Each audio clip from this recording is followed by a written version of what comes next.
మనం సమరం చేయడానికి ఇక్కడ లేం. ప్రజల మీద యుద్ధం చేసిన వాళ్ళు ఎవరు బాగుపడ్డోళ్ళు లేరు. ప్రజలు ఊరుకుంటారా? ప్రజల మీద యుద్ధం చేస్తే ఎవరి మీద యుద్ధం చేస్తారు? ఈ 9 లక్షల మంది ప్రభుత్వ ఉద్యోగులందరూ కలిస్తే మేమందరం కలిస్తేనే ప్రభుత్వం, మనందరం కలిసి పనిచేస్తేనే పేదలకు మేలు జరుగుద్ది.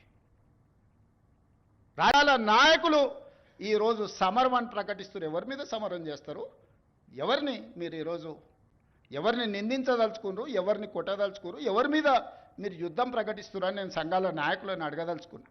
మీకు బాధ్యత లేదా? 35 సంవత్సరాలు ప్రజలు మన జీత భత్యాలు ఇచ్చి రిటైర్ అయిపోయిన తర్వాత మనకు పెన్షన్ కూడా ఇచ్చి మన కుటుంబాలను ఆదుకుంటున్న 98% ప్రజల యొక్క పెన్షన్లు కానీ, రైతు రుణమాఫీ కానీ, రైతు భరోసా కానీ, ఉచిత కరెంటు కానీ, షాదీ ముబారక్ కానీ, కళ్యాణ లక్ష్మి కానీ, ఆర్టీసీలో ఆడబిడ్డలకు ఉచిత ప్రయాణం కానీ, ఇవన్నీ చేయాల్సిన బాధ్యత ప్రభుత్వ ఉద్యోగ సంఘాల నాయకుల మీద లేదా?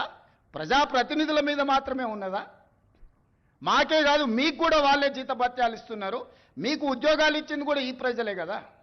మీకు ఉద్యోగాలు ఇచ్చిన వాళ్ళే మాకు ఉద్యోగాలు ఇచ్చారు. మనందరం కలిస్తేనే ప్రభుత్వం.